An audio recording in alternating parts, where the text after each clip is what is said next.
12 তারিখে আমাদের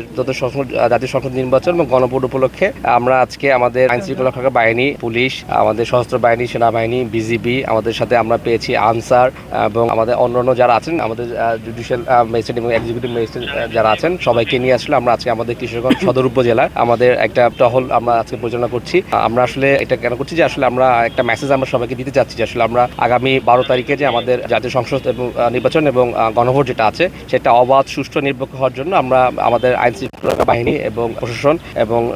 সশস্ত্র বাহিনী আমরা অ্যাক্টিভ আছি এবং আমরা এইটুকু বলতে পারি যে আগামী 12 তারিখে নির্বাচনটা একটি অবাধ, সুষ্ঠু, নিরপেক্ষ হওয়ার জন্য আমাদের পক্ষ থেকে, প্রশাসনের পক্ষ থেকে, সশস্ত্র বাহিনীর পক্ষ থেকে, পুলিশ আইন শৃঙ্খলা বাহিনীর পক্ষ থেকে আমরা সর্বোচ্চ চেষ্টা করব এবং এইটুকু বলে রাখি আমাদের এখানে পর্যাপ্ত ফোর্স আছে। আমরা আমাদের পুলিশের প্রায় 350 ফোর্স ডিপ্লয়মেন্ট হয়েছে, আনসারের প্রায় 1300 ফোর্স ডিপ্লয়মেন্ট হয়েছে, আমাদের এক্সিকিউটিভ ম্যাজিস্ট্রেট আছে 7 জন, জুডিশিয়াল ম্যাজিস্ট্রেট আছে 2 জন,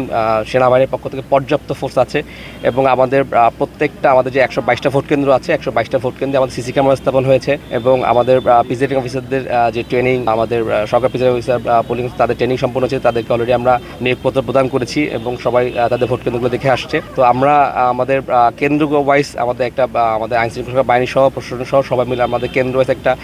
প্ল্যান আছে এবং আশা করি আমাদের প্রত্যেকটা ভোট কেন্দ্রে একটা আমাদের নিরাপত্তা বলয় আছে এবং আমরা প্রত্যেকটা ভোট কেন্দ্রের জন্য আমরা আলাদা প্ল্যান করেছি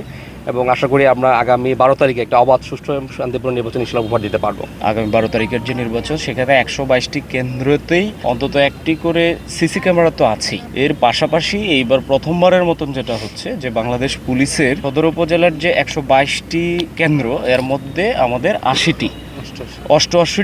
এই কেন্দ্রেই আপনার হচ্ছে বডি অন ক্যামেরা থাকবে পুলিশ সদস্যদের সাথে। এই বডি অন ক্যামেরাগুলোর মূল নিয়ন্ত্রণ সাধারণত থাকবে আপনার পুলিশ হেডকোয়ার্টার্স, ইভেন আপনার পুলিশ সুপার মহোদয়ের কার্যালয় সহ রেঞ্জ ডিআইজি অফিস, এই পুলিশের যে দপ্তরগুলো আছে প্রত্যেকটি দপ্তরগুলো থেকে এটা অনলাইনে লাইভে কি ঘটনা ঘটছে একদম লাইভে পুরো স্ট্রিমিংটা হবে এবং এটা সবসময় প্রতিটি কেন্দ্রই, এই যে 88টি কেন্দ্র, এই প্রতিটি 88 কেন্দ্রই লাইভে থাকবে অলওয়েজ, যতক্ষণ ভোট গণনা চলবে। ভোট শুরু থেকে ভোট গ্রহণ শেষ হওয়া পর্যন্ত, এমনকি ফলাফল ঘোষণা পর্যন্তই এটা রিচার্জেবল, চার্জ দিয়ে আবার সেটা ইউজ করা যাবে, অ্যাক্টিভ রাখা যাবে। এইটা আমাদের ভাষায় যেটা বলি কিউআরটি বা সিআরটি। আপনারা জানেন যে এখানে আমাদের ওই যে সশস্ত্র বাহিনীর সম্মানিত সদস্যবৃন্দ উপস্থিত আছেন, সিনিয়র কর্মকর্তাগণ উপস্থিত আছেন। এইটা যৌথ একটা কাঠামো গঠন করা হয়েছে। এটা সেনাবাহিনী, র্যাব, বিজিবি, বাংলাদেশ পুলিশ এবং আনসার, এটা সমন্বয়ে আজকে আমরা এটাও দেখলাম যে আমাদের সহকারী রিটার্নিং কর্মকর্তা মহোদয় একটা সমন্বিত আইন শৃঙ্খলার একটা গ্রুপও খুলেছেন। এখান থেকে সহকারী রিটার্নিং কর্মকর্তা মহোদয়ের নেতৃত্বে সকল আইন শৃঙ্খলা বাহিনী একত্রে একসাথে সমন্বিত একটা নিরাপত্তা সেল গঠন করা হবে এবং এইটার অংশ হিসেবেই আপনার কিউআরটি বলেন, যেটা আপনারা বললেন, কুইক রেসপন্স টিম এবং ক্রাইসিস রেসপন্স টিম, যে কোনোভাবেই বলেন, এই টিম